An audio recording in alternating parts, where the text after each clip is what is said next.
Hello, my friend. Tonight we'll spend some time with those who had no one, the orphans of the medieval world. No home, no family, no comfort, just small bodies trying to stay warm in a world that rarely noticed. Their lives unfolded between church steps, muddy alleys, and the silence of doors that never opened again.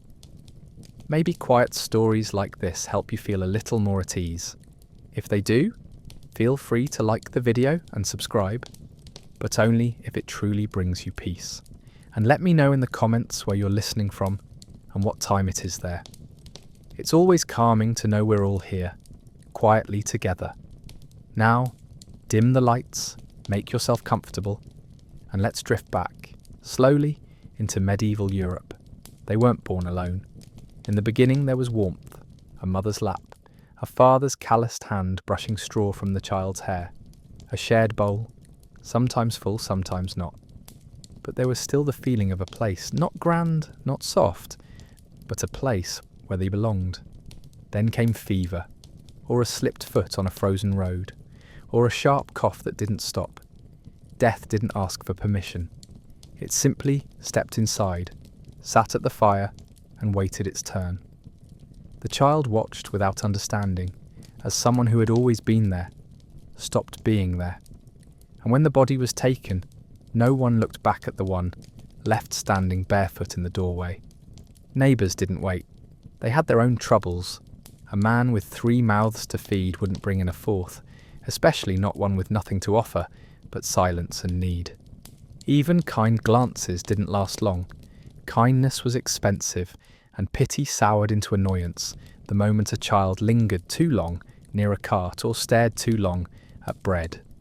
Sometimes a relative would come, maybe an aunt, maybe a cousin, but often no one came, or they came too late. The little body was already gone, to the road, to the mud, or to a place where names were no longer used, and those who remained simply swept out the ashes and moved on. The child might wait, first in the corner, then outside the door, then at the edge of the village, eyes fixed on the path, hoping someone would appear and say the right words. Come with me. You'll be safe. But no one did. Because in the medieval world, a child without a parent was no longer a child, just a problem. Not a soul to be nurtured, but a burden to be carried. People turned away, not out of cruelty, but out of habit. Death was part of life, and children without families were simply a shadow of that truth. Even the church, when it could help, was full of other shadows. A bit of bread, a bed of straw, a moment of rest. Then the door closed again. And so no one waited, not for them, not for their names to be remembered, not for their small stories to be told. The days moved forward, carts rolled on, bells rang for others, and the child, barefoot, hungry, watching, became something else. Not quite invisible, but no longer truly seen. They learned quickly to be quiet, to be fast, to be small. But even faster than hunger or cold came the knowing that the world would not come back for them, that no one would return through that door. No hand would reach down, no voice would call out. There would be no come inside, only wind and dirt and the sound of their own breath, learning to move on. At first the house still smelled like them. The walls held the warmth of recent footsteps. The bed still bore the dent of a sleeping body. There were dishes left in the corner, half scrubbed, as if the day had merely paused.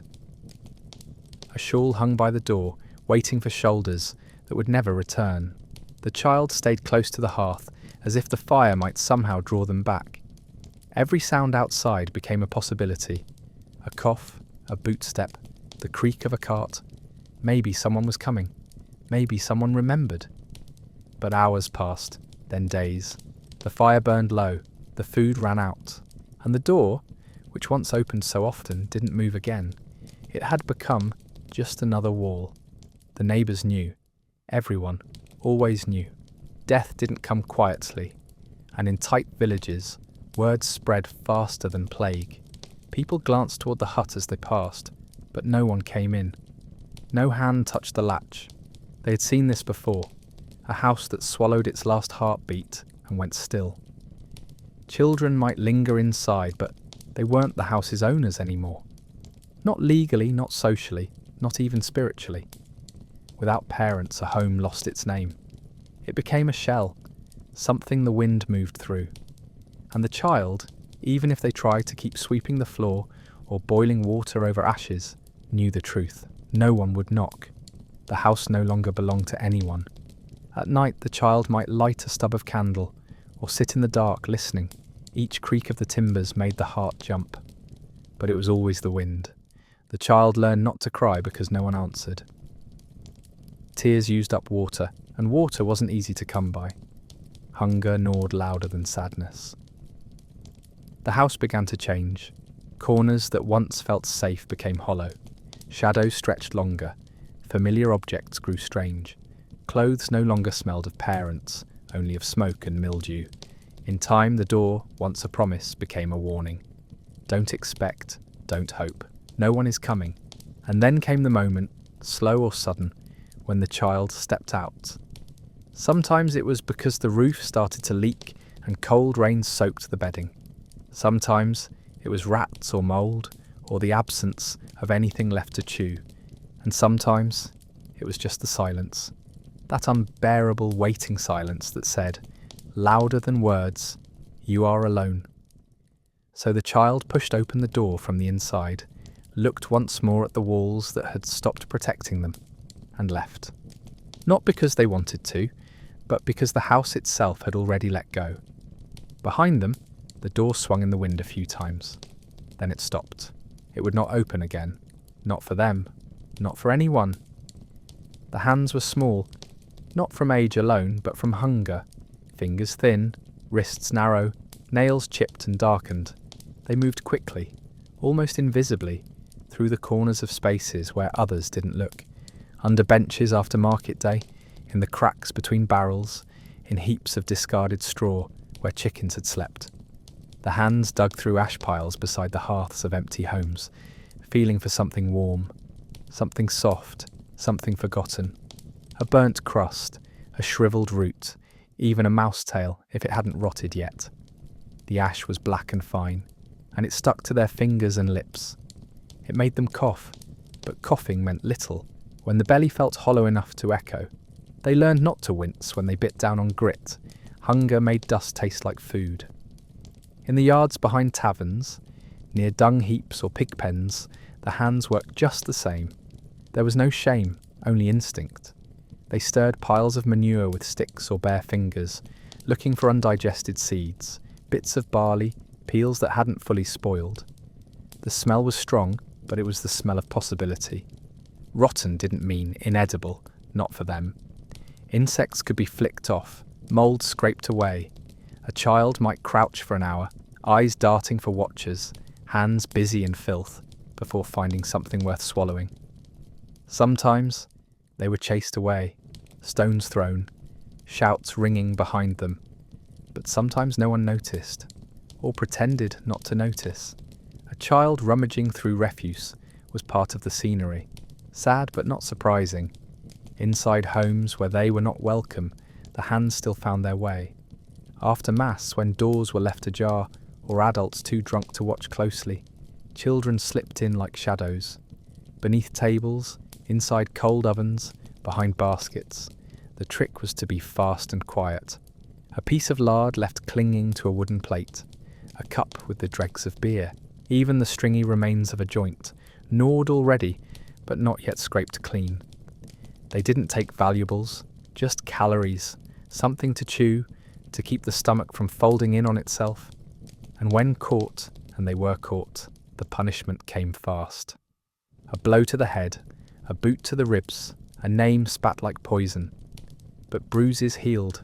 Hunger didn't. Over time, the hands stopped trembling. They became clever, confident in filth. They knew which ashes to search, which barrels sometimes leaked, which gutters trapped rainwater thickened with bits of grain. They made maps in their minds of where food might fall, where rot might be less than total, where a chance of warmth existed beneath the trash. They weren't thieves, not really. They weren't beggars, not always. They were just children. driven by need, crawling through the world's waste in search of what no one else wanted.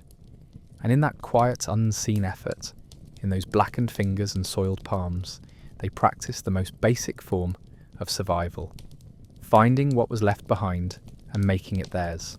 Not proudly, not with joy, just with the determination of those who had nothing else. They didn't start with begging. At first they just waited, near carts, near doorways, near the edges of markets, eyes wide, mouth closed, hands folded or hidden. Waiting was safer. Sometimes someone would drop a bone or toss a heel of bread like they might to a dog. But waiting couldn't last forever.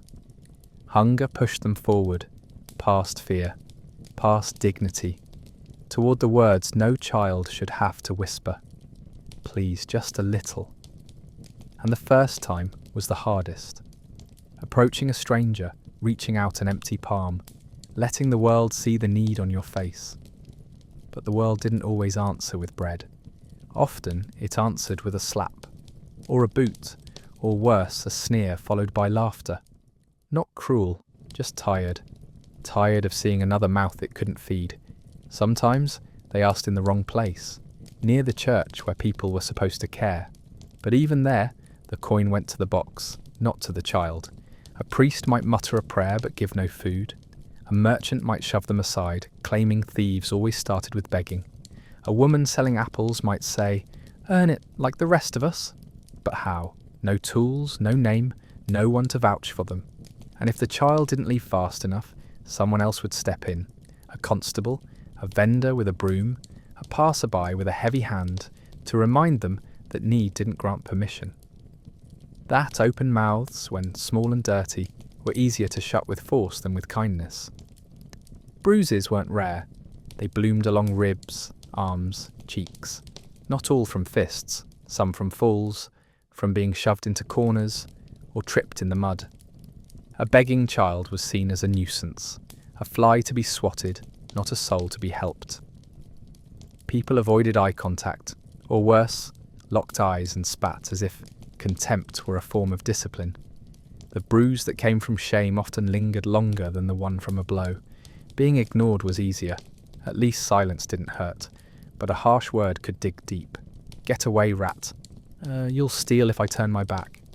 Better if you died with your mother. Words like those didn't heal. They sat inside the chest, festering, but even that didn't stop the child from asking again. Because pain fades, hunger doesn't. So they learned to beg quietly. With eyes, not mouths, with presence, not plea.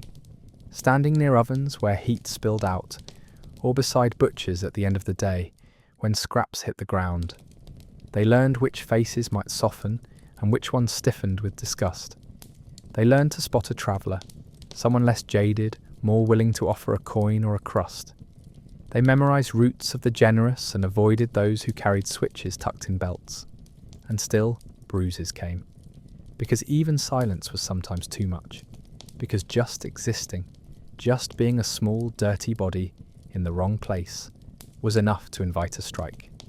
But they kept asking, not because they believed people were kind, but because a full belly even for one night was worth the risk, worth the bruise, worth everything.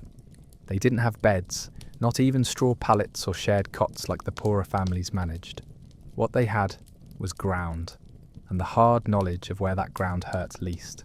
Church steps were good, raised from the mud, sometimes with overhanging stone that blocked the worst of the rain. Not every priest allowed it, but most turned a blind eye if the child didn't snore or cry.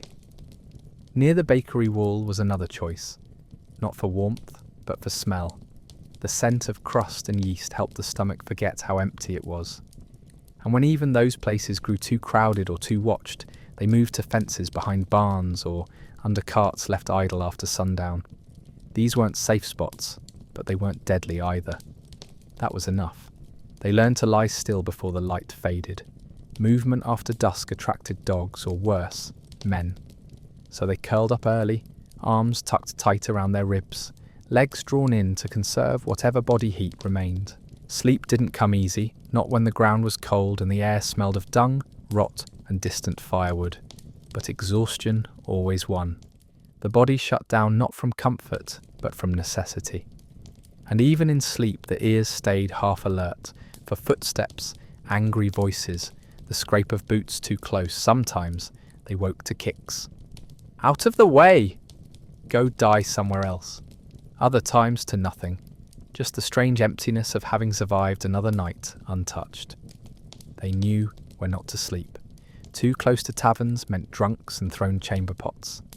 Too near stables meant angry hands and dogs with sharp teeth. In winter, stone held cold like a curse, and lying against the wrong wall could sap the strength from bones by morning. The smartest ones found ways to huddle together, back to back, sharing warmth like animals in a den. They wrapped themselves in sacks, old cloaks, anything not yet stolen or torn. And even then, the sleep was shallow. Dreams came, but rarely kind. Hunger shaped the mind. And the mind gave back images of bread, of heat, of mothers. Waking was often kinder than the dreams, because at least when you were awake, you knew it wasn't real. And then came morning, grey, damp and slow. Limbs stiff, skin scraped, stomach tight and sore. No bird song felt welcoming, no bells called them. The church doors stayed shut. The baker's fire roared, but not for them. They stretched if they could, shook off the worst of the cold, and looked for the next place. One more night ahead, and no guarantee of shelter. The walls they leaned against would not remember them. The carts that shielded them would roll on. The world moved, and they had to move with it, quietly, quickly, unnoticed. Because the truth was simple, they weren't sleeping. They were hiding from death, one wall at a time. The first drops didn't feel like much, just a soft tapping on the skin, a warning. But warnings meant little when you had nowhere to go. The rain always started gently, almost kindly, as if it might pass, but it didn't pass. It thickened, it grew, it found the seams in cloth and the cracks in stone. It worked through layers like time, slow and patient. And a child standing alone had no layers to spare. Their clothes, thin from wear and dirt, soaked quickly. There were no cloaks, no woolen hoods, no dry places to run to. The eaves were taken, the porches locked, and anyone sheltering beneath a ledge was driven out by a broom or a boot. They didn't want the wet child there, dripping and shivering like a stray dog. He belonged to the road now, not the world behind closed doors. Once the clothes were wet, they stayed wet. The cold clung tighter than the fabric itself. The child might press against a wall for warmth, but stone holds no comfort. They might crouch beneath a cart, but the rain blew sideways, finding its way beneath the wheel, spokes and soaking them all the same. Their hair dripped into their eyes, their sleeves sagged heavy with water, their skin turned clammy and red. Fingers lost feeling.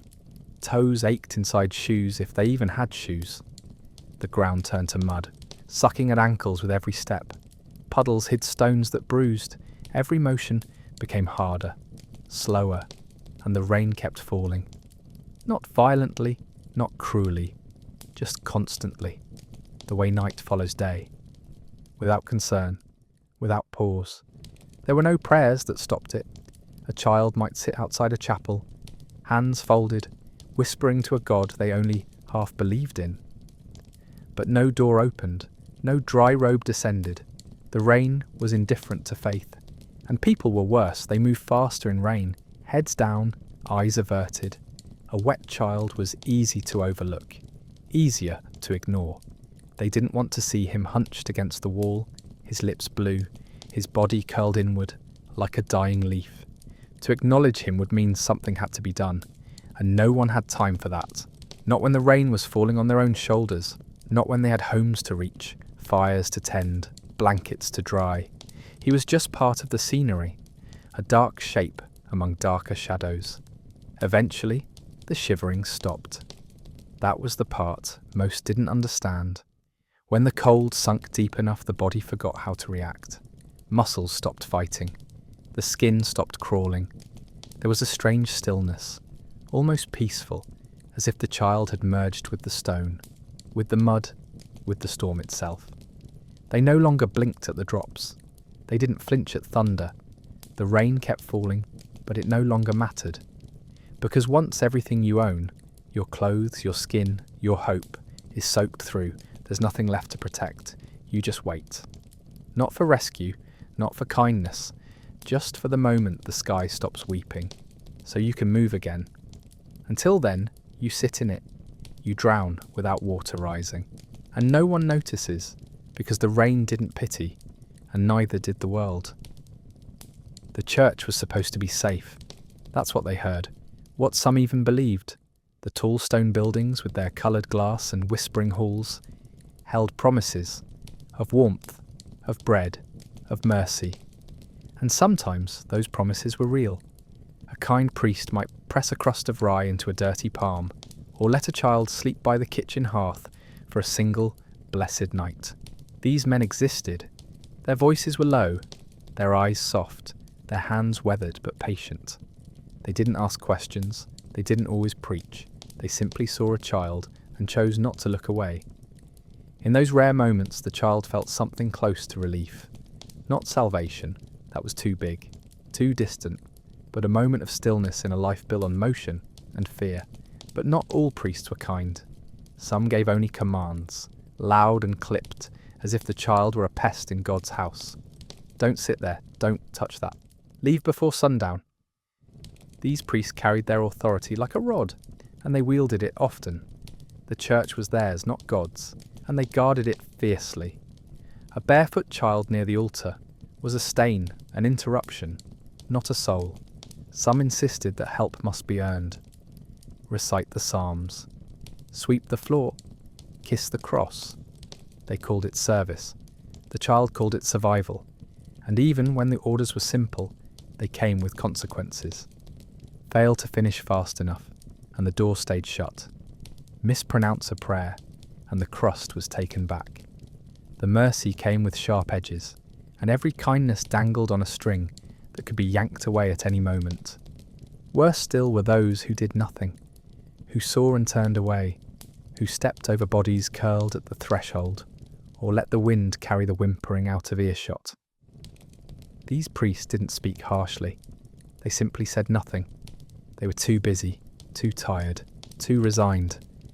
Their silence was a wall thicker than the stone around them, and for a child standing with hands pressed together, a silent priest was sometimes the cruelest.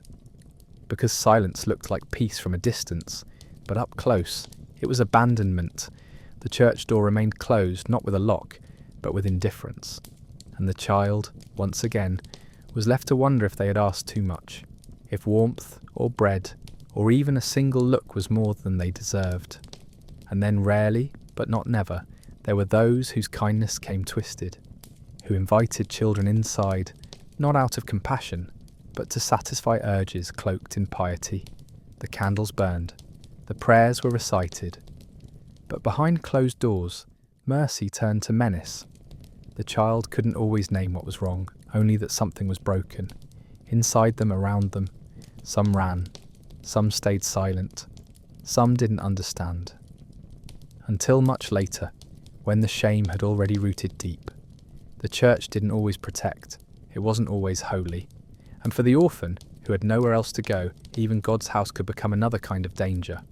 One more place where help cost too much, and silence was safer than asking again. There was no such thing as too dirty when it came to work. Not for a child with no name and no shoes.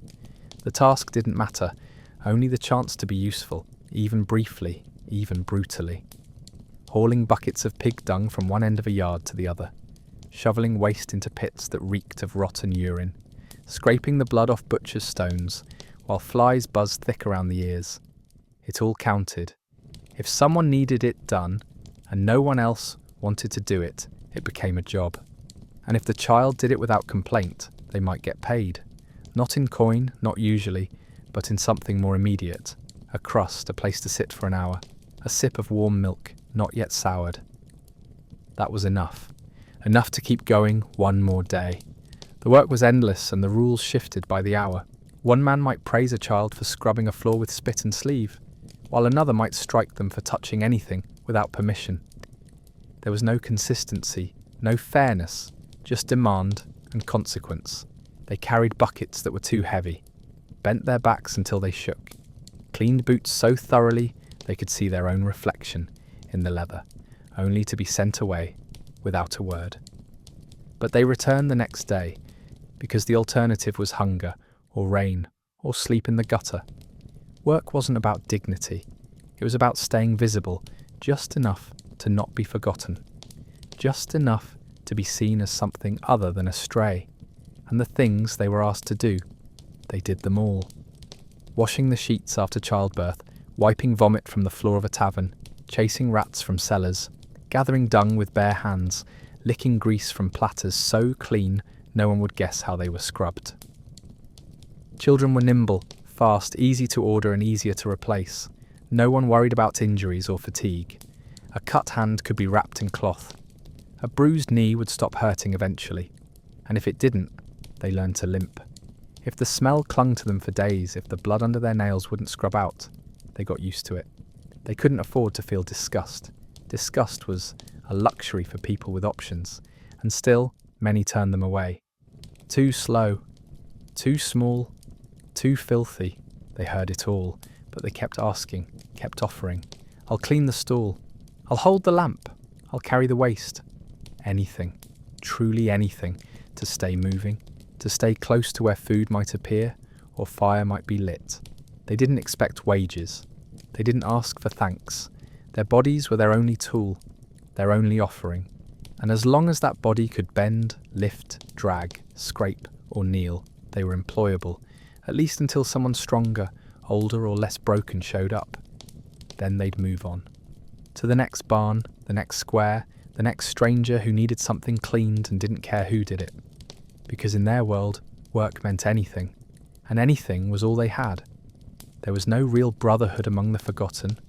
The children who survived longest weren't the kindest or the bravest.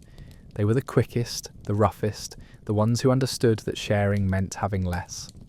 Older kids ruled the alleys, the backlots, the scraps behind bakeries and taverns. They formed loose groups, not families, and certainly not shelters. These were alliances of hunger, bound by necessity, not compassion.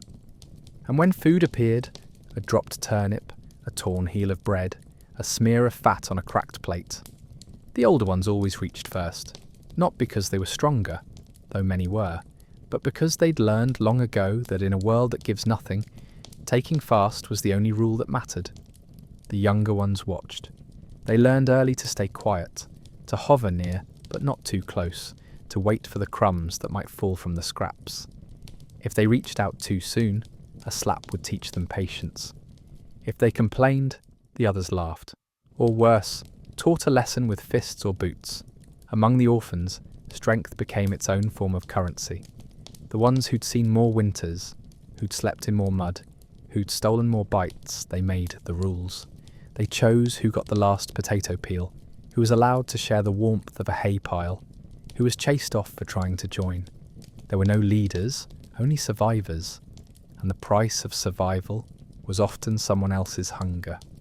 Sometimes they pretended to be kind. They'd say, "Come close," or "Stay with us tonight," or "You can have some." But that kindness always had edges. It meant running errands, fetching things, being smaller, quieter, more obedient than anyone else. The moment a younger child hesitated, resisted, or forgot their place, the tone shifted. The group closed ranks, and the small one was pushed out again, back into the cold. Sharing wasn't a value. It was a tactic, used to control, to lure, to maintain order among the desperate. And those who didn't understand that fast enough learned the hard way. Older didn't mean protector.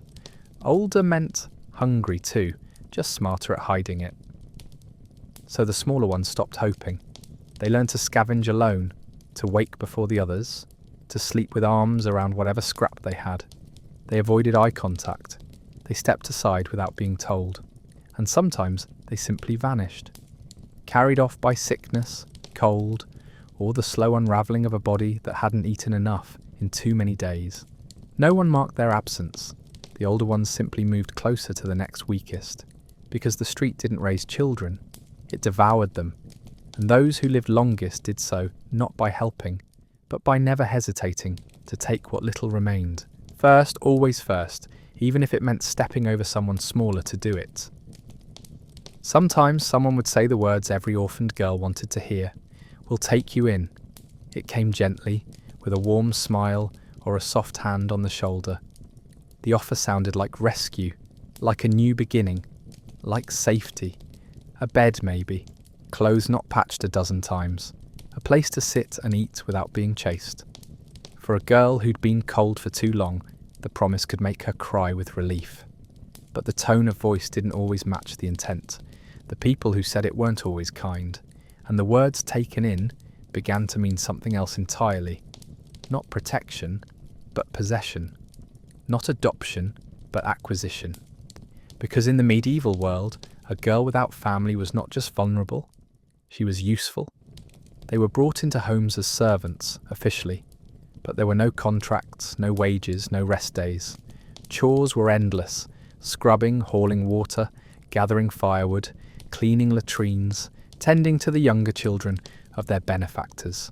Some girls were barely stronger than the toddlers they carried on their backs, and if they worked slowly or made a mistake, the punishment came quickly. Slaps, sharp words, denial of food, long hours standing in corners or kneeling on stone. They were often not allowed to speak unless spoken to. They slept in kitchens or cellars or with the animals, and when they turned 12 or 13, the labour changed. So did the looks, so did the threats. No one asked if they wanted to stay. No one asked anything at all. Some of these girls were forced into marriages, if that word even applied. Men twice their age, often more, would be offered a quiet, obedient girl who came with no dowry, no family to interfere, no voice to raise in protest. Others were not married at all, just used in the shadows, behind closed doors, in ways that left bruises and silence, and if they cried or fought back, they were called ungrateful. "We took you in." That sentence was used like a whip, like a curse, as if shelter erased the debt of pain, as if the appearance of kindness excused everything hidden behind it. And when the girl grew too sick, too defiant, or simply less pliable, she was often turned out again, cast off, replaced. Not every case was like this. There were a few, just a few, who truly meant to help. A widow who remembered being poor, a midwife who needed an assistant and offered fair treatment, a nun with a gentle voice, but those were exceptions, and even they could not erase what happened to most. Taken in became a phrase girls learned to fear. It was a signal, a trap wrapped in lace. They stopped hoping when they heard it. Some ran, some lied about their age, their name, their past. They'd rather sleep in the mud than behind a door they couldn't lock, because the worst part wasn't the work, or the cold, or even the pain. It was the pretending that what was happening was charity, that suffering was a kind of gratitude, and that no one else saw what it truly was. The boys didn't stay still for long. Stillness meant being seen. Being seen meant being caught, and being caught by guards, by masters, by men who didn't care why your hands were dirty or your stomach hollow, usually ended badly. So they moved, always, from one village to the next, from street to field, from shadow to shadow. Some ran from beatings, some from shame. Others didn't know what they were running from anymore. Only that motion felt safer than standing still. They slipped through alleys, over fences, under wagons, learning the back ways and blind spots of every place they passed. Their bodies grew wiry, their feet calloused. Sleep came in brief snatches, pressed flat against walls or curled in ditches, one eye open. They didn't talk much. Words wasted breath, and trust was a story they no longer believed in. But not all ran. Some turned toward the threat. They clenched fists too early in life, learned how to strike from watching drunk men in taverns or angry farmers at the market. Fighting didn't guarantee survival, but it gave a boy something, a moment of power, of resistance, of control. They fought each other first, often over scraps, sleeping spots, or even nothing at all. A shove turned to a punch to blood, and no one stepped in. Adults didn't stop the violence. They expected it, or they enjoyed it. Sometimes they bet on it.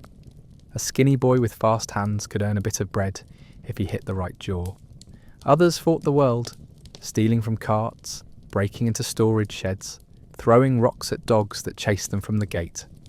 They didn't think of it as crime. They thought of it as fighting back.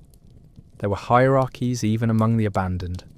Older boys with scars and dirty blades took the best places, the best food, and the best chances. They gave orders, demanded loyalty, punished weakness. Joining them meant protection for a time. Refusing meant being hunted, just like everyone else. The strongest survived by turning brutal. The clever ones survived by knowing when to disappear. But none of them dreamed of peace. They didn't imagine a future. They didn't make plans. Their world was made of moments. This meal, this bruise, this alley, this night. They knew how to win a brawl, how to take a beating without crying, how to sleep with a knife under the ribs, and wake without flinching. And still, the hunger stayed. The cold stayed. The fear stayed. They never left, only hardened. Some, a rare few, tried another way. They climbed into the wagons of travelling tradesmen, begged to be taken on as stable boys or apprentices.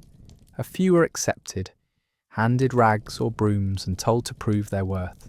But even then, the work was endless, and the beatings frequent, and many were cast off after a few days, labelled thieves or liars, sent back to the streets they came from. So they learned to stop asking. They took instead. They ran when they had to, they fought when they must, and sometimes they didn't survive. A knife to the gut. A fall from a roof. A broken leg that turned to fever. The ones who did survive weren't stronger or better, just faster, colder, more willing to bleed, because for boys without names, fleeing and fighting were the only tools they had left. And both came at a cost. They watched the dogs eat. Not out of hatred, though sometimes that crept in, but out of a kind of quiet desperation, half hoping a scrap would fall, that a careless hand might toss a bone too wide, that the growl of a hound might be less sharp than the growl of an empty stomach. The dogs were fed every day. Loyal or not, savage or lazy, they received their share. Meat when there was plenty, gristle and fat when there wasn't. Barley mash or blood-drenched bread crusts soaked in broth, always something. A servant would lean down, call the beast by name, and pour the meal into a chipped bowl, sometimes 2 bowls. The child, standing just outside the yard, would smell it long before he saw it. Warm food, real food. Not ash or mould or peelings. Food with weight and salt and steam, but it wasn't for him. He didn't have a name anyone used anymore. Not a proper one, not a whispered one. The dogs did. Brutus, Tanner, Wolf. They were called with affection, with whistles, with a cluck of the tongue that meant welcome. The child, when he got called at all, heard get or move or filth. The dogs had collars, shelter, sometimes even bedding. The child had rags and the open air. The dogs barked and someone listened. The child begged and someone turned away. And still, he watched. Not out of hope anymore, but out of need. Because hunger makes you measure time by other mouths. It teaches you to observe the eating habits of things that don't speak, because they eat, and you don't. He tried once early on to share. A crust left in the corner of a step, barely touched. The dog growled low, then lunged. Teeth met skin. His forearm bled for hours. No one treated it. No one asked what happened. He learned his place that day. The dogs weren't cruel. They were just animals, doing what they were taught, to guard, to bite, to own what they were given. The cruelty came from the hands that fed them, who looked at a snarling hound and said, "Good boy," and at the trembling child and said, "Get lost." Even the town's meanest dog was considered useful. The child wasn't. He brought no protection, no loyalty, no function, only need, only eyes too wide and ribs too visible. So he stopped trying to take. Instead, he waited for what the dogs didn't finish, licked bones, scraps buried in the straw, crusts too hard for canine teeth.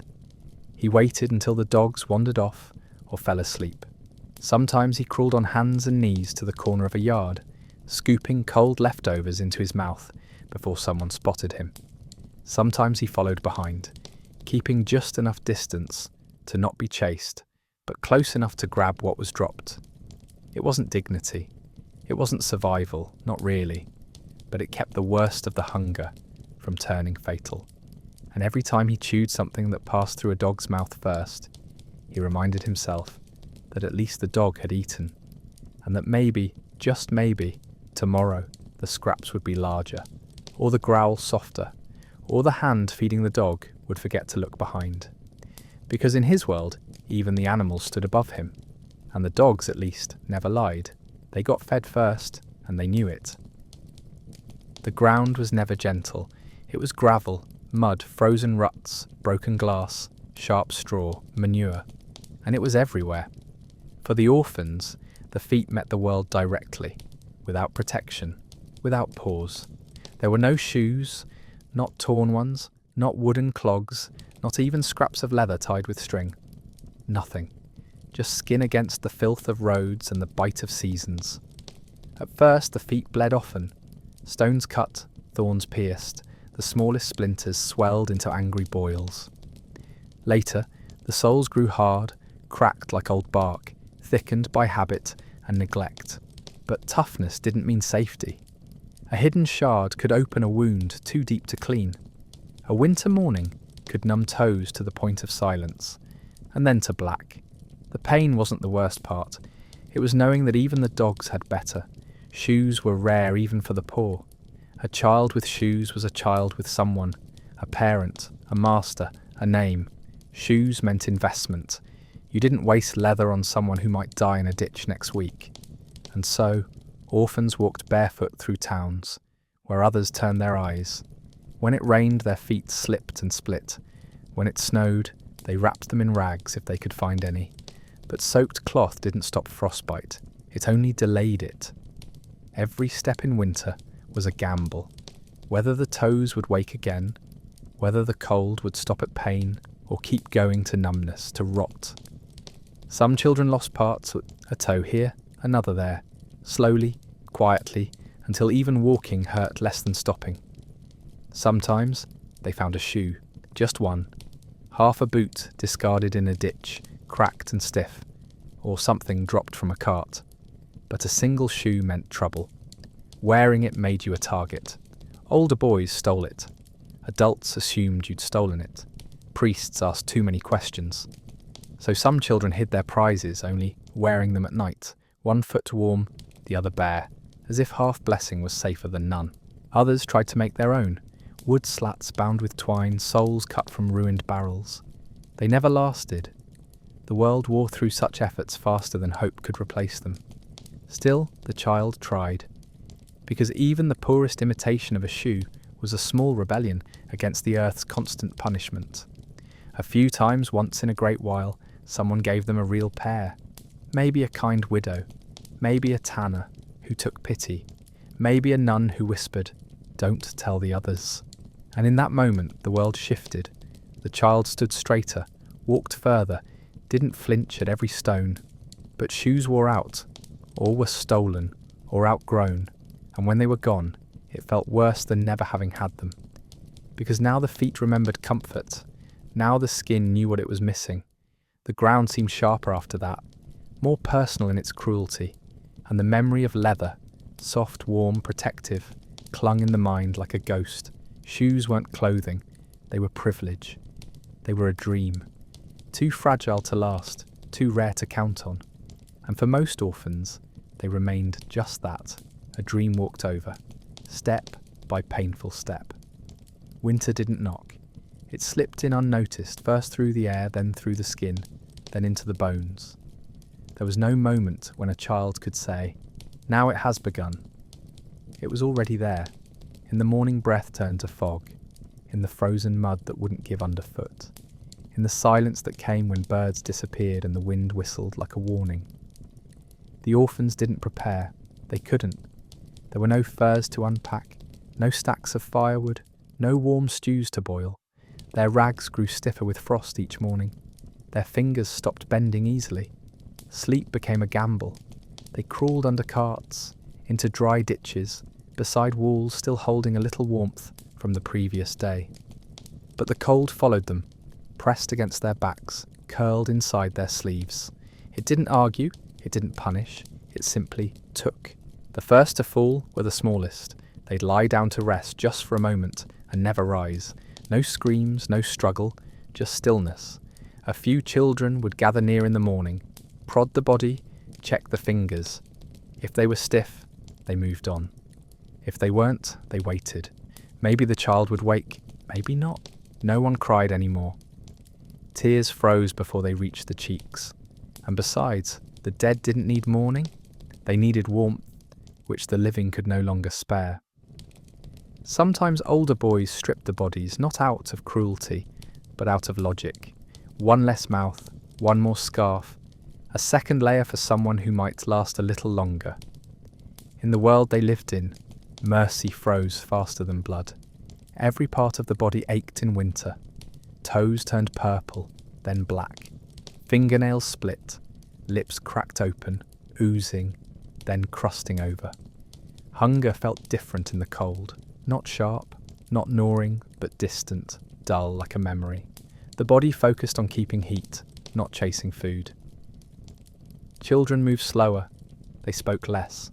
Huddled in doorways they weren't allowed to enter, hoping to steal just one breath of warmth each time the door opened. Sometimes it worked, sometimes it didn't. The ones who tried to keep moving, to run, to work, to carry anything that would trick the blood into flowing faster, burned out quicker. The body couldn't give what it didn't have, and when it stopped giving, the cold stepped in. Without resistance, there were no prayers for warmth, no saints of frost, no miracles in the snow. The churches stayed closed at night. The barns were locked, the dogs were inside, and the orphans were outside, with the frost biting their skin like teeth. Winter didn't care if they were good. It didn't care if they believed. It didn't ask their name or why they were alone. It just came, wrapped the world in silence and waited. Some survived somehow. They layered every scrap of cloth they could find, burrowed into hay, stayed close to the breath of another child, refusing to sleep too deeply. But most didn't. They disappeared without notice, without burial, without words. In spring, someone might find a body under the thawing straw or behind a wall, but by then it was too late to ask who they were. Winter had already answered, quietly, completely, without asking. They didn't call it stealing, not among themselves. It wasn't a sin or a failure or a crime. It was survival. Like blinking, like breathing. You reached when no one looked. You took what no one guarded closely enough. A crust, a turnip, a handful of oats, a scrap of cloth left drying on a fence. The word mine didn't mean much to a child who had nothing. Ownership was a concept for people with full bellies and locked doors. For orphans, taking wasn't greed, it was instinct. The stomach doesn't care about laws, the body doesn't recognise property, and so they stole. Quietly, quickly, hungrily. Not because they wanted to, but because the alternative wasn't hunger. It was death. They watched everything. Eyes low, hands close, breath shallow. A boy might linger near a merchant's stall, pretending to tie a rag around his foot while watching the baskets, the shadows, the moment when the seller turned to yell at someone else. A girl might slip her fingers into a pocket while begging with the other hand. Bread cooling on a window ledge, meat hung just a little too low. Sacks of grain split at the bottom. All of it was opportunity. They weren't reckless. Recklessness got you caught, and getting caught was the real crime. Not for the one holding the purse, but for the one whose stomach growled loudest.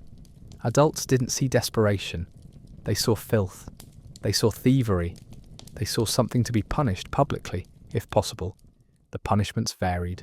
A slap across the mouth, a kick to the ribs, a day in the stocks, sometimes worse, fingers broken, ears clipped, a brand pressed into a shoulder.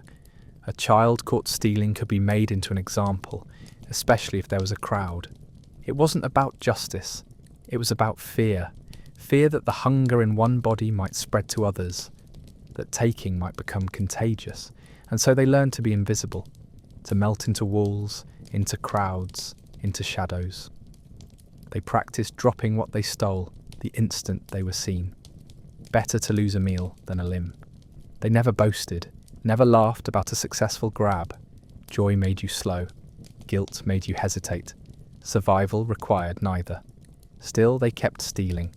Even after bruises, even after broken fingers, even after nights spent shivering in a cell. Because hunger returned, and with it, the need. They stole from markets, from tables, from other children, sometimes from the dying, sometimes from the dead. The world taught them that asking didn't work, that waiting led to rot. That shame didn't keep you warm, and so they took, not because they didn't know right from wrong, but because rightness didn't feed you.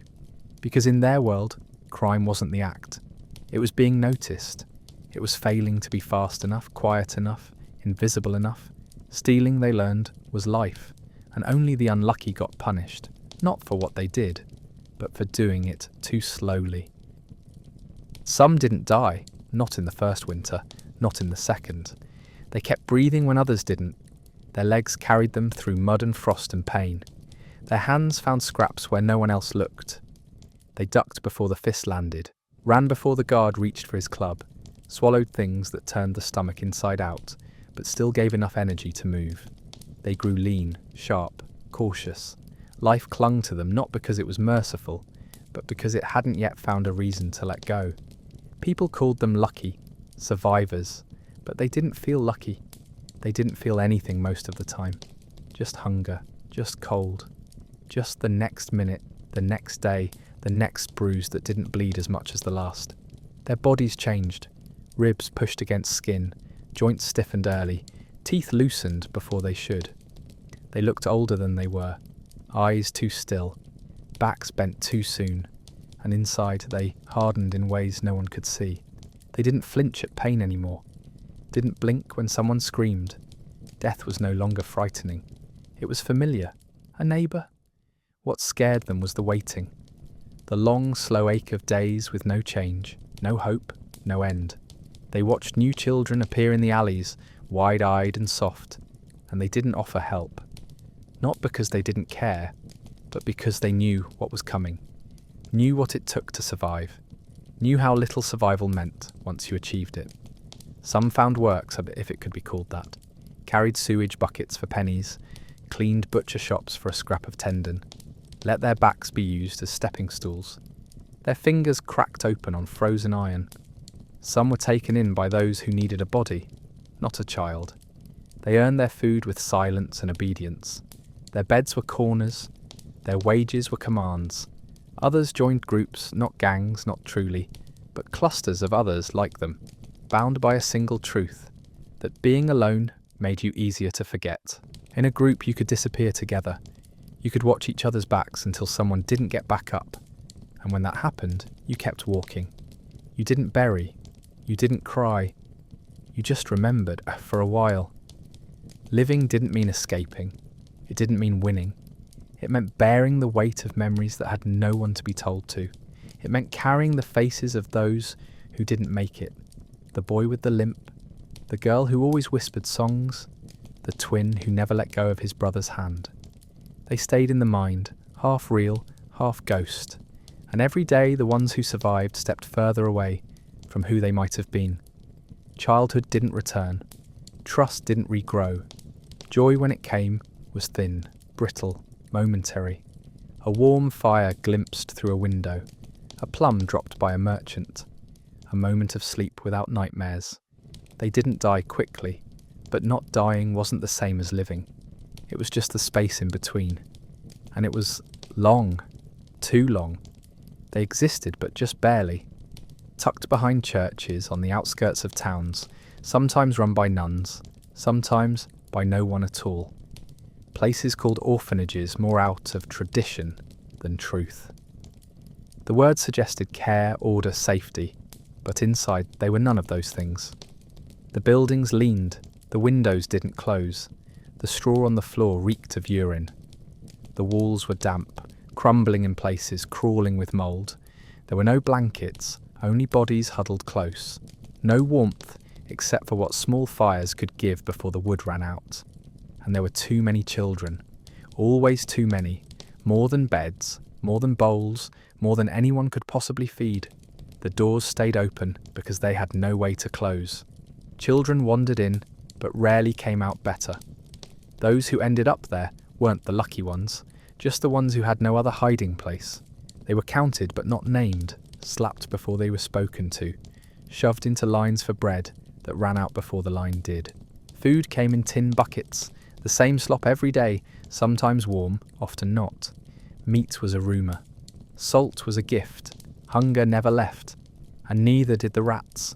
They scurried across sleeping children, chewed through rags, stole whatever crumbs hadn't been swallowed fast enough.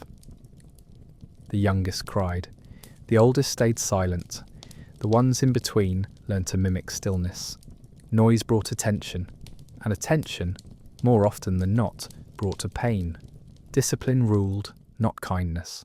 Wooden sticks and leather straps hung on the walls, like tools of the trade. There weren't enough adults, so they ruled with fear. Beds had to be made with straight corners. Bowls scrubbed clean after eating, even if nothing was left inside. A stain on clothing meant a beating. A cough without covering the mouth earned extra chores. Punishments came fast and with little explanation. One wrong look, one slow step, one whisper in the dark, and a child would find themselves slapped, dragged, locked in the cold. The pain didn't teach. It simply reminded them of the hierarchy. You were at the bottom, and no one planned to lift you higher. Still, they stayed. Because outside was worse. Outside was frost and mud and dogs with teeth. Inside, at least, there was a roof, a wall, a bowl, and sometimes, not often, but sometimes, there was someone kind. A cook who gave an extra ladle, a girl who helped hide a stolen apple, a boy who shared half a blanket in the night. Small kindnesses, given quickly, quietly, before someone saw. The orphanage didn't raise them. It wore them down. It scraped childhood from their skin. But for those with no one, nowhere, nothing, it was something. Not hope, not even survival, always. But a pause in the storm. A place to be forgotten more slowly. A room to wait in until the world remembered they existed. Or forgot for good. It didn't take much to be punished. A whisper at the wrong time. A footstep too loud. A smudge on the wrong corner of a table. There was no warning. No lesson behind the blow. Just the hand, the stick, the strap. Whatever was closest, whatever was allowed. Whatever reminded the child that silence was safer than sound. Adults didn't always need a reason. Sometimes they acted out of habit, like swatting flies. Sometimes they struck to prove they were still in control, and the child, already hollow from hunger and cold, learned to flinch before contact, to lower their eyes, to shrink their breath. Pain came not as surprise, but as routine, like weather, like nightfall, expected, endured. The tools varied, but the result didn't. A leather belt across the back, a wooden spoon across the knuckles, a broom handle to the side. Words cut just as deep. Stupid, vermin, filth. Shame was built into every syllable. It wasn't discipline meant to teach. It was dominance meant to silence. Children didn't ask why. They already knew there were no answers. They were punished for being loud, for being slow, for being there. Dirt on the knees, a tear in the tunic. A bowl dropped out of trembling hands. Each became a crime. The punishment followed as surely as a shadow. And no one stepped in. No one said it was too much. Because no one believed they deserved better. Some children stopped speaking altogether. They moved through rooms like ghosts, avoiding attention, holding their breath at the sound of boots. Others turned defiant, not with rebellion, but with a kind of weary resistance. They stared straight ahead when hit, refused to cry, refused to apologize, not out of pride, but because apology didn't protect them. Nothing did.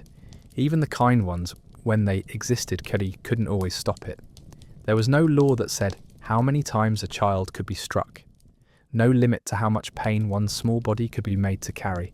And so they carried it, on their backs, in their muscles, in the way they hesitated before every movement, every word, every choice. Over time, pain became a language. It told them when to speak and when to vanish. It shaped their posture, their habits, their sleep. They flinched at kindness, unsure if it was a trick. They braced for violence, even in silence. Their world was built on punishment, not as consequence, but as atmosphere. It hovered in the room, heavy and expected. It didn't shock them anymore. It simply reminded them who they were. Small, powerless, unwelcome. And they carried that lesson in every bruise, every scar, every quiet breath held just a little too long. Not all wounds bled. Some settled deep, far beneath the skin, and there they stayed. There were no games, no dolls made of cloth and straw, no carved wooden animals, no hoops rolled with sticks, no songs clapped out in rhythm under the sun.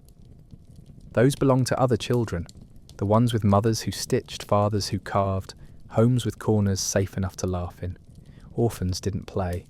They didn't chase each other for fun. They didn't hide for joy. They hid for survival.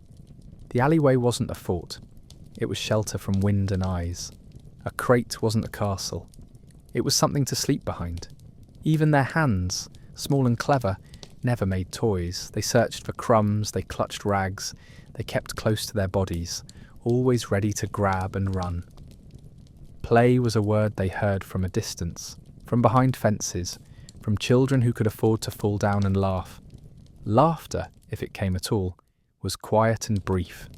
A moment stolen, a face made behind an adult's back, a shared glance when something ridiculous happened, a dog chasing a goose, a drunk man slipping in mud. But it vanished quickly, smothered under the weight of fear. Laughter made you visible. It marked you as a child. And in their world, being a child was dangerous. Adults punished noise, older boys punished weakness. Even among themselves, play could turn brutal. A wrestling match for fun became a real fight over the last crust. A game of tag became a chase, to steal the warm spot where someone had just slept. There were no rules, no fairness. No one took turns, no one cheered for the loser. Play meant risk. Risk meant pain. Their bodies didn't have the energy for joy. Hunger dulled the limbs, made them heavy and slow. Cold made the fingers stiff, the breath short. Work, when they found it, used up every ounce of strength. By evening, they curled in corners, not to tell stories or hum lullabies, but to rest aching bones. Some tried to pretend, to imagine a better place, but even dreams grew thin when you hadn't eaten in days. Fantasy required safety, and they didn't have it. A stick wasn't a sword. A stone wasn't a treasure. Everything was just what it was, broken, heavy, or in the way. The world didn't leave space for pretending. They weren't innocent, not because they had done something wrong, but because innocence needed room to breathe. And their lives were too full of need. Years passed. The ones who lived forgot how to play, even when their bodies grew strong enough again. Their movements stayed cautious, their voices low. When someone tossed them a ball, they stared at it for a moment too long. When asked to join in, they stepped back. Play wasn't just unfamiliar. It was wrong. It felt like weakness, like danger, like a door they'd long since shut. And inside that door, somewhere far behind hunger and cold and bruises, might have been a child who once wanted to laugh.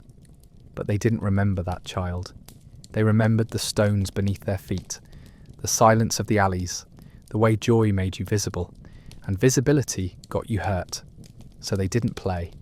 They waited, they watched, they endured, and the world kept spinning without ever once asking them to smile.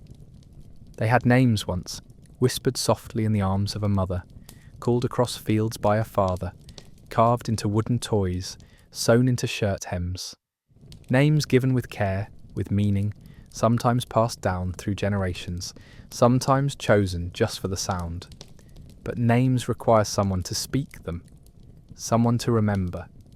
And when the parents disappeared, to sickness, to accident, to the slow erasure of poverty, the names followed.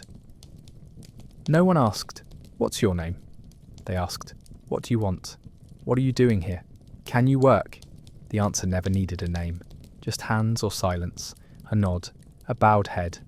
And so, day by day, the names faded. Forgotten not all at once, but piece by piece until the sound no longer felt like theirs. Instead, they were called other things. Hey you! That one. Boy. Girl. Rat. Mouth. Thief.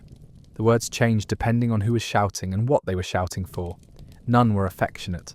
None meant belonging. They were labels, not identities. Easy to throw, easy to forget. Sometimes the children gave each other names, nicknames, scraps of identity built from habits or scars. Limp, ash face, little tooth. But even those were temporary.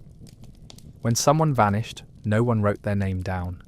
No one lit a candle or said a prayer. The others just shifted their sleeping spots, waited for the space to go cold, and moved on. A name not spoken is a name erased. And among the orphans, silence was the most common language. When asked, on the rare occasions someone did ask, many couldn't remember. Not exactly. Some hesitated, unsure if the memory was real or imagined. Some lied, giving themselves names they liked better, names of saints or kings or old stories. But even lies wilted under repetition. What good was a name when no one called it with care? What was the point of answering to something no one believed in? Documents didn't exist. Letters were for the rich. And those who kept track, priests, officials, recorders, didn't bother with nameless mouths in the gutter. At best they wrote unknown. At worst nothing at all. The child became just another body in the margins of the ledger, if they were noted at all. And so they lived without names. They moved through towns like smoke, seen, sometimes smelled, but never fixed. Their thoughts didn't begin with, I am. They began with, I need, or I wait, I hide. They didn't call to each other unless necessary. Voices drew attention, and attention brought risk. When they died, there were no markers, just dirt, sometimes a ditch, sometimes not even that. No stone, no carving. No one stood and said, he was. She mattered. The world simply folded over them and kept turning. And somewhere beneath it all, in the space where a name should have lived, there was only quiet. A silence so deep, so long, it swallowed even the syllables that once made them human. It didn't look like much, just a crust, dry, darkened, maybe chewed once and dropped. Not soft, not warm, not clean, but to a starving child, it was everything. Bread meant one more hour without the twisting ache in the belly, one more chance to walk a little further, one more night not haunted by the taste of nothing.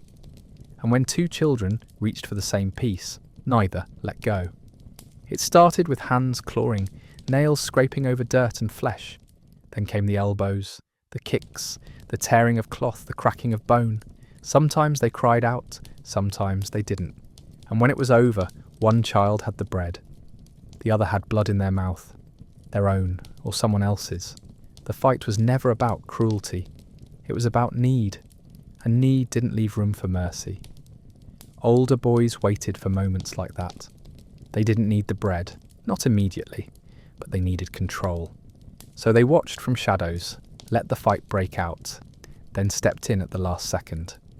A fist to one side of the skull, a shove to the chest, a foot pressed hard on a rib cage. They didn't take the bread, they declared it theirs. A rule enforced not with reason, but with strength. Those who protested lost more than the crust. Teeth, dignity, their place to sleep that night. The bread passed into a pocket or disappeared into a mouth before anyone could blink. The message remained behind. Food was war, and there were no rules. You fought, or you surrendered, or you died. Even friends turned on each other. Hunger did that. Made you forget who kept you warm last night, who shared a stolen apple last week, who helped carry you when your feet bled too much to walk. A loaf meant survival. A crust meant a pause in the suffering. Loyalty wasn't strong enough to compete.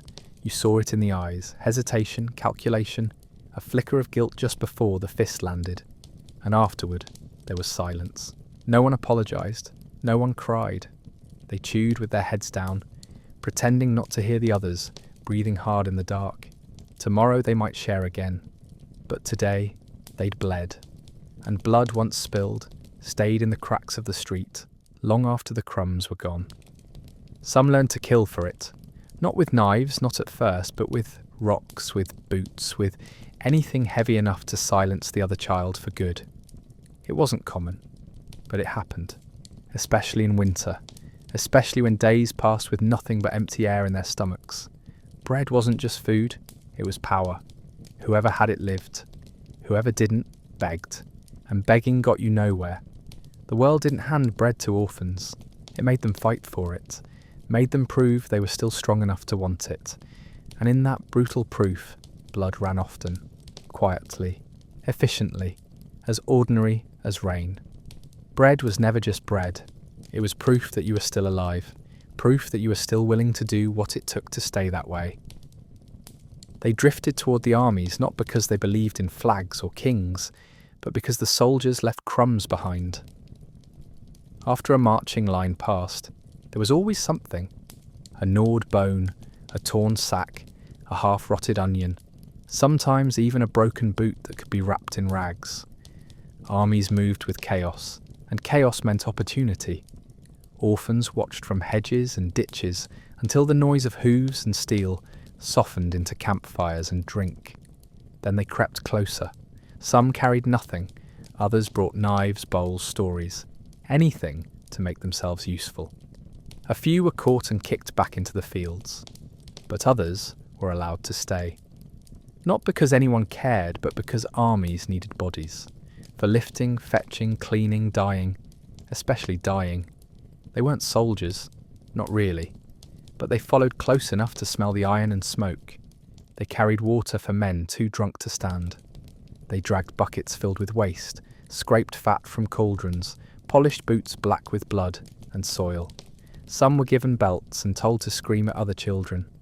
Others were made to clean swords still wet from battle. If they cried, they were mocked. If they didn't, they were ignored. But even among shouting and violence, there was something they hadn't felt in the streets: belonging. The army had a rhythm, brutal, loud, filthy, but it moved as one. And moving with it meant not being left behind, not being alone. Food came irregularly, but came nonetheless. Stale bread soaked in meat grease, fish fried over fire, roots dug from the ground and boiled with salt and bone. The orphans ate what the soldiers didn't finish or what they were told to earn. Sometimes that meant a joke, a trick, a chore. Sometimes it meant more. The older boys knew what to trade. The girls learned fast what silence cost. Nothing was free. But at least there was food. At least there were fires. And at night, when the screams faded and the dogs stopped barking, there were voices around them. Snoring, mumbling, swearing. Life, not kind, not clean, but not empty. When battles came, they stayed close to the edge. Or at least they tried. But war doesn't care who holds the sword and who holds the water. They saw things they didn't have words for. Open bellies, faces half gone, limbs piled like firewood, and the sound, not just of pain, but of silence after it. Sometimes a commander pointed and said, "That one, carry the bodies," and so they did. Dragged arms heavier than their own, rolled over corpses that stared with glassy, accusing eyes. The stench clung to them. The blood got into their fingernails and never left. But they didn't run, because where would they run to? Back to the streets? To hunger? To that kind of quiet that swallows a child whole? No. In the army, at least they weren't alone. At least someone knew they were there. Even if only to say, "Clean that up." Even if only to say nothing at all. They were the first to cough. Not just once, not just in the morning, but all day. Shallow, dry, then wet, then stained with red. The sound echoed in alleyways, under carts, against cold stone. It wasn't hidden. Everyone heard it. But no one came closer. Sickness made you untouchable. Not feared like a wolf, not hated like a thief, just avoided. The others pulled away not from cruelty but from instinct. Because when you lived without walls, without soap, without warmth, disease didn't visit, it moved in. Lice spread faster than stories. One child scratching their scalp meant 10 more would be doing the same by week's end. Bellies swelled from bad water, skin cracked open and bled, eyes oozed, feet blistered, festered, and rotted through the sole. And still they walked, because to lie down meant to disappear. Fever was quiet. It didn't cry or shout. It crept into the bones and made the world blur. Some children tried to hide it. They knew what came next. A shaking hand meant lost bread. A stumble meant you'd be left behind. So they bit their lips and wiped the sweat from their foreheads when no one was looking. But fever has its own rules. It made their legs go soft, their heads fall heavy, and when they couldn't rise, no one could carry them. The other children stepped around the bodies, not out of meanness, but out of habit. They couldn't afford to stop. They couldn't afford to care. Not when the same cough lived in their own lungs. Not when the same shadow followed them. Just a few steps behind. There were no doctors, at least none who would help the nameless. The rich had healers and herbs. The churches had prayers. The poor had nothing but guesses and rags. A handful of garlic tied around the neck. A poultice made of old mud and luck. Or just silence and waiting and watching. They didn't know what the sickness was. They gave it names, mostly made up. The shaking, the breath thief, the rot. But names didn't matter. What mattered was that once it settled in, it didn't leave. It spread through shared straw, shared rags, shared air. And the weakest, the youngest, the coldest, the hungriest, they went first. Their bodies didn't fight. They couldn't. They had nothing left. Sometimes they were buried, sometimes not. A few were dragged to a pit at the edge of a field, their limbs stiff, eyes open.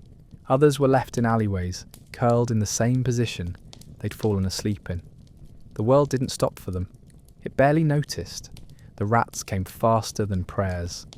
The rain washed away the smell, and the children, who still breathed, tightened their rags and moved on. Not because they didn't grieve, though many no longer knew how, but because they knew what disease loved.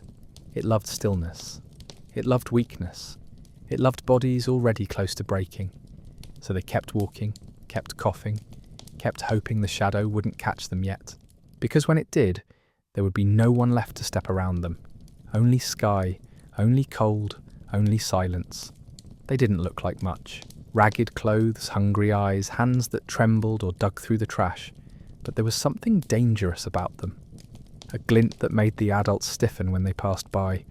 Something that wasn't just about the lack of food or shelter. It was a hunger that went beyond the body. It was a hunger for something else. Power, control, the chance to take what they needed. And the adults feared it. They had learned not to show it, but they couldn't hide their glances, their whispers. Because the little thieves weren't like the other children. They didn't wait. They didn't beg. They stole. And they did it with a kind of cold calculation that made the older, stronger ones take a step back. When the adults looked at the orphans, they didn't see helpless children in need of care. They saw a threat. The ones who had been abandoned, who had no one to answer to, no one to protect them. They had nothing to lose. The fear was that one day, those little thieves might take everything. The adults could lock their doors, could keep their food close, but they couldn't stop the little ones from crawling through windows, slipping through cracks in walls, or sneaking up behind when no one was watching. They weren't innocent. They were survivors, and there was nothing more dangerous than a survivor who had nothing to lose. They didn't ask for pity, didn't beg for food. They just took. They had learned that the world would give them nothing unless they fought for it. And sometimes that meant stealing. Sometimes it meant taking what didn't belong to them, just to stay alive for one more day. They didn't see it as a crime. They didn't care if the adults thought they were stealing from them. It was survival, plain and simple. If you left something within reach, it was theirs. If you weren't quick enough, it didn't matter how much you had. The world wasn't fair, so they took what they could, when they could. The adults knew this, and they resented it. They resented the way the little thieves moved in and out of their lives without permission, without fear. It was easier to pity the ones who begged, the ones who were clearly starving. the ones who stayed in the corners, waiting for help. But not these children. They were unpredictable, ruthless. And as much as the adults tried to control them, they couldn't. They couldn't stop them from slipping in and out of places they shouldn't be. They couldn't keep their food safe, their homes locked tight enough. They couldn't stop them from taking what they saw as theirs. From the bread on the counter to the water left in a pitcher. They were children, yes, but they were children who had learned quickly how to take, and that was what made them so dangerous. At first, death was something they feared. The word alone carried weight, whispered in corners, muttered during prayers, etched into the silence that followed when someone didn't wake up. They saw others go, a girl who stopped breathing in the cold, a boy who didn't move after the fever, a smaller one trampled in the market square. Each time, they stared a little longer, waiting for the chest to rise, for a twitch of the fingers. When nothing came, they felt a jolt of something sharp. Not grief exactly, but panic. That it could happen, that it would happen, that it was waiting. But as the nights passed one after another, soaked through and shivering, lying on stone or straw or dirt, something shifted. Death became familiar. Not the shadow in the distance, but the quiet beside them. Always near, always waiting, and no longer frightening. The pain didn't help. It dulled them. Blisters on the soles that bled into the rags they wrapped around their feet. Skin that cracked from cold. Limbs that trembled, not from fear, but from the body giving up. The nights blurred together.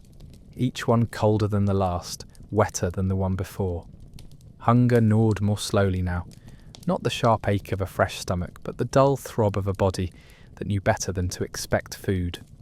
Sleep was shallow. Dreams came less often. And when they did, they weren't warm or comforting. They were strange, heavy, filled with mud and noise and shadows that made no sense. Waking up didn't feel like relief. It just meant another day was waiting. Another day of moving without purpose, of searching for something that didn't exist. They saw others lie down and not get up, sometimes in the middle of the road, sometimes against a wall, sometimes beside them.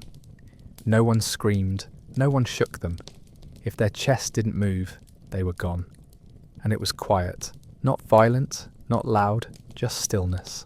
That was what lingered, how still the bodies looked, as if they had found the one place where nothing hurt.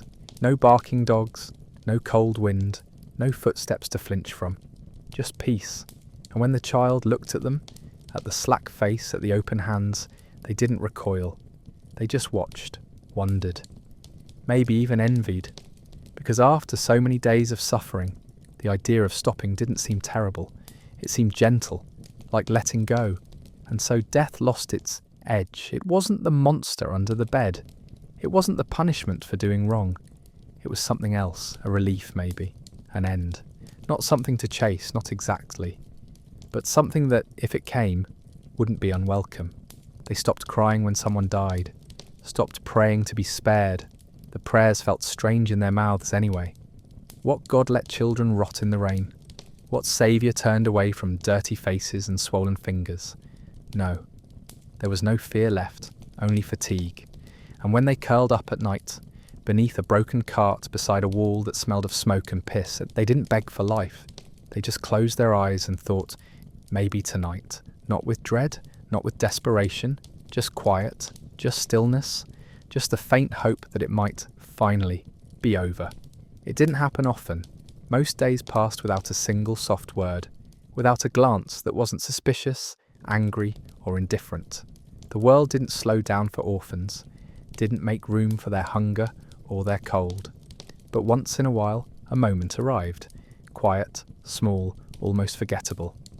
A hand reached out with a bruised apple, not new, not clean, but whole.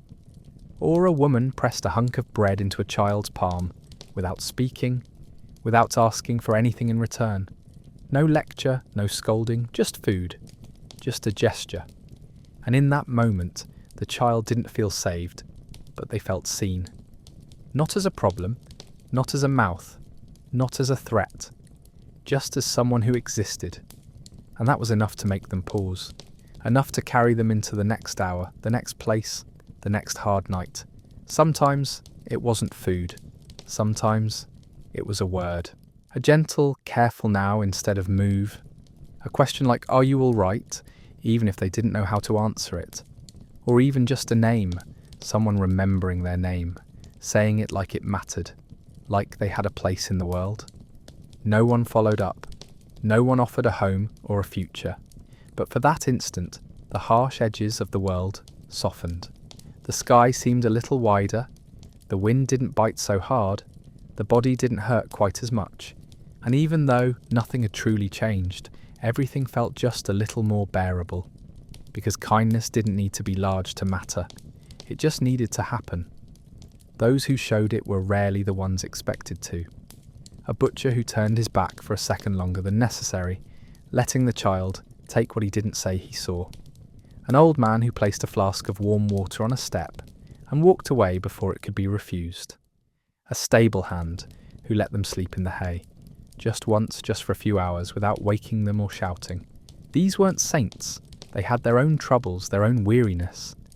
But something in them, perhaps once or twice in a lifetime, chose mercy over suspicion. They didn't ask for thanks. Maybe they didn't think it mattered. But it did. It mattered more than they knew, because one act of kindness didn't erase the pain. It didn't fix the hunger or the fear, but it gave shape to the day. It broke the pattern. It reminded the child that not every door was locked, not every hand was raised to strike. And when the night came, with its cold, its silence, its endless, aching dark, that memory was something to hold, something warm, something real. A bruised apple, a soft word, a look that didn't recoil. It wasn't salvation, but it was enough to try again tomorrow. And sometimes that was everything. They didn't start as liars. At first they told the truth about their parents, about the streets, about the cold, about how long it had been since they'd eaten. But the truth rarely opened doors. It brought pity, yes, and sometimes disgust, but almost never help. A hungry child with no name, and no one waiting for them was a burden, a risk, a mouth with no value attached. So they adapted. They began to say what people wanted to hear. I'm just lost. My mother sent me ahead. My uncle's a blacksmith. I can help in the forge. The lies came slowly, then quickly, and eventually without thought. It wasn't about deception. It was about survival. The truth left them outside in the rain. The lie let them sleep near the fire. Some created whole families in their minds. Fathers who'd return by evening. Brothers serving in the army. A grandmother waiting just beyond the next town. These ghosts brought them sympathy. A bread crust from a nervous widow. A night's shelter from someone who couldn't say no to a child, with eyes full of made-up hope. The smarter ones knew how to cry at the right moment, how to pause when telling their story, how to look down just enough to make it real. They weren't proud of it, but pride was a cost they couldn't afford. Every lie was a tool, not a weapon, not a trick, just a means of staying alive one more night in a world that no longer wanted them. They lied about their age to get work, said they were 12 when they were 9, said they could read when they'd never held a page, said they could carry, sew, cook, clean, kill rats, whatever the job required. And if they couldn't do it, they learned fast or disappeared faster. Being caught in a lie meant more than embarrassment. It meant punishment. It meant losing everything, the shelter, the food, the spot near the fire. So they became careful. They learned to listen before speaking, to watch what people needed and offer it, whether or not it was true. Truth was a luxury. Lies were necessities. The world didn't want orphans to be honest. It wanted them to be useful. And over time they forgot where the truth ended and the lie began. They told the stories so often they started to believe them. Sometimes when lying beside a barn, staring at the stars through broken beams, they whispered the names of people they'd invented, pretended someone out there missed them, that someone would come. It helped with the fear, it helped with the cold, and even when the morning proved it false, they kept lying, because the lie made them feel like someone. Not a ghost, not a problem, a person, someone with a past, a skill, a place in the world. They lied because they had to, because they learned that in a world that only sees what it wants, the lie was the only truth that mattered. They were buried quickly, not in coffins, not in silence, not in ceremony, just wrapped in whatever rags they died in, if anything, and carried out at dawn or dusk, when fewer eyes would watch. There were too many bodies and not enough names. The churchyard had no room for stories. No headstones, no markers, no carved crosses.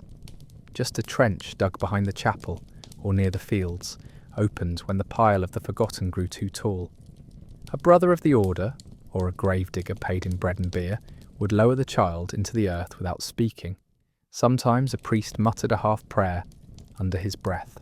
More often he didn't. The shovel covered the small form with dirt in a few heavy strokes. Then the ground was packed flat like nothing had ever been there. No one asked who they were. No one searched for family. If the child had a name, it was gone by then, replaced by the boy from the alley, the girl behind the stable, that one with the cough. Records were not kept. There was no book, no candle lit on their behalf. The church understood its duty, to bury the dead. But remembrance was reserved for the known, the titled, the prayed for. These were bodies to be cleared, sins to be forgiven in bulk, like debts wiped clean without accounting. 12 in a week, more in winter. They were buried with animals, with other outcasts, in earth that never dried completely. And once the trench was filled, it was closed and forgotten, until the next one. Sometimes the children buried each other, not with tools, not with words, but with dirt pushed by hand, stones rolled into place, scraps of cloth stretched over a face before it stiffened. They did it because no one else would. Because even in filth, even in hunger, something inside them knew the dead deserved more than being left for the dogs. But their graves didn't last. A strong rain erased the mounds. A passing wagon crushed the ground flat. There was no one to protect the memory. No one to say, she mattered. No one to write, he was here. The wind carried away whatever names were whispered. And the church, busy, tired, full of its own rituals, didn't stop to ask. So the nameless multiplied. They lay beneath the soil, behind monasteries, beneath orchards, in ditches now overgrown. No one marked the spot. No flowers were planted. The living stepped over the dead, with no idea who lay below. And in a strange way, the children understood. They'd spent their lives being ignored, overlooked, silenced. Why would death be different? There was no bitterness in it, just resignation. The final forgetting, the last silence, a body lowered into the earth alone. No candles, no hymns, no grief. Just a mound of dirt where someone had once waited for warmth. And a shovel, leaning against a wall already dry.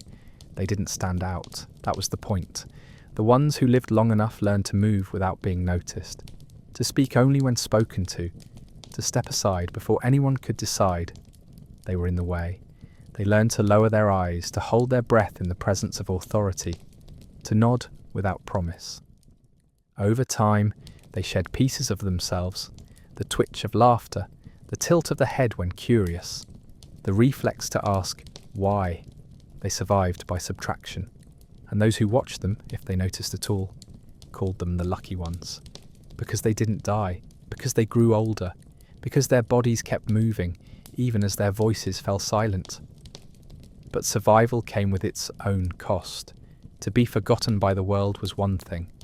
They had already known that, already lived it, but to forget themselves was something deeper. They stopped telling their stories. They stopped remembering the alley where they slept through a storm, the girl who once gave them half a plum, the boy who didn't wake up beside them in the straw. The memories made them soft, and softness was dangerous. So they let the past blur. They pretended not to recognize faces. They burned names in their minds until nothing was left but shadows. It wasn't cruelty, it was protection, because to carry all that grief would have broken them, and they couldn't afford to break. Some found places to hide, not just behind buildings, but inside work, inside roles. They became stable hands, kitchen boys, sweepers, errand girls. No one asked where they came from. They didn't volunteer it. They learned to smile without joy, to obey without hope. A warm meal was reward enough. A dry place to sleep was a kind of wealth. And if the people around them eventually forgot they were orphans, forgot they once stole and begged and wept in the mud, then that was fine. That was better. Forgetting meant safety. Forgetting meant distance from all the nights they didn't think they'd survive. They never used the word luck. It felt too big, too sharp. They weren't lucky, they were quiet. And that was close enough. And so, they disappeared. Not in death, but in life. They became the background of other people's stories. The boy who held the lantern, the girl who stirred the pot. Their names were spoken only in commands. Their thoughts remained unspoken. They were no longer watched, no longer feared, no longer pitied. They belonged to no one, and they didn't resist it. They folded themselves into the silence and stayed there, because to be seen was to be reminded. To be remembered was to risk feeling, and they had already buried too much, so they buried themselves, in work, in silence, in forgetting. And if they were lucky, truly lucky, the world let them fade, quietly, completely, without pain, without noise, without memory. They were small, but they weren't seen as children. No one called them boys or girls. No one said my son, my daughter, that little one. They were street rats, beggars, thieves, trouble, and most often just orphans. The word itself was a wall, something that pushed them out of the circle of normal life, out of the place where love and care were supposed to be. People didn't soften their voices around them. They didn't ask if they were tired or cold. They didn't wipe their noses or brush the hair from their foreheads. Even when they were 6 or 7 or younger, there was an expectation of hardness, of silence, of obedience. Childhood was a role meant for someone else, someone clean, wanted, claimed. And they were none of those things. There were no toys, no lullabies, no lessons except those taught by hunger and bruises. No one worried about their futures because no one believed they had one. They were treated as if they had been born old, born wrong, born already broken. Adults spoke about them in the third person, even when they were standing right there. That one's been stealing. That one's sick. Keep your purse away from that one. They became shadows, tools, burdens, everything except children. And eventually, they started to believe it.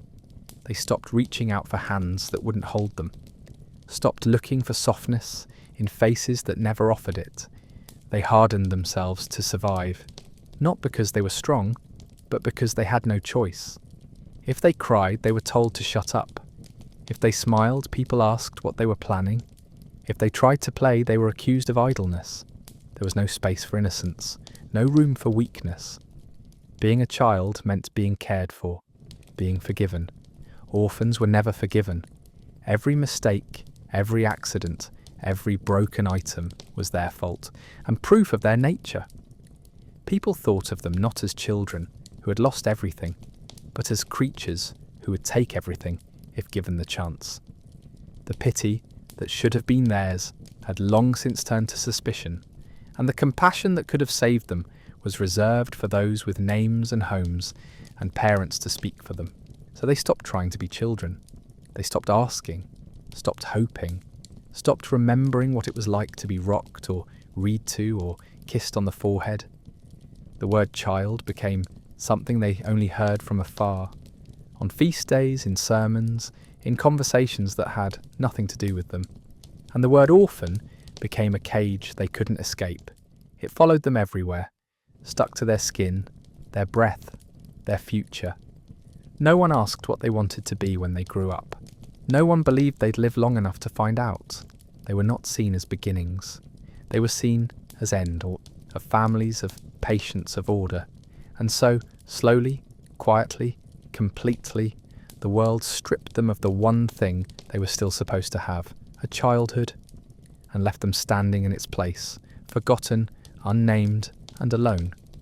If you made it this far, quietly, thank you for staying. These were not stories of triumph. There was no great redemption, no hero's journey. Just small lives, pressed thin by cold and silence, by hunger and fear, by the quiet violence of being overlooked. Orphans in the medieval world didn't vanish in the shadows. They were forced into them. Not because they were weak, but because the world around them refused to see them as anything more than problems to manage, bodies to bury, or labour to use. And yet, even in that silence, they endured. Not all, not most, but some. And that too is part of the story, not of survival exactly, but of existing long enough to be forgotten. Maybe tonight, as you drift into sleep, you'll hold a moment of quiet for the children no one called children, not with pity, not with sorrow, just with stillness, as they were, as they are, still here in the corners of the past, waiting to be remembered.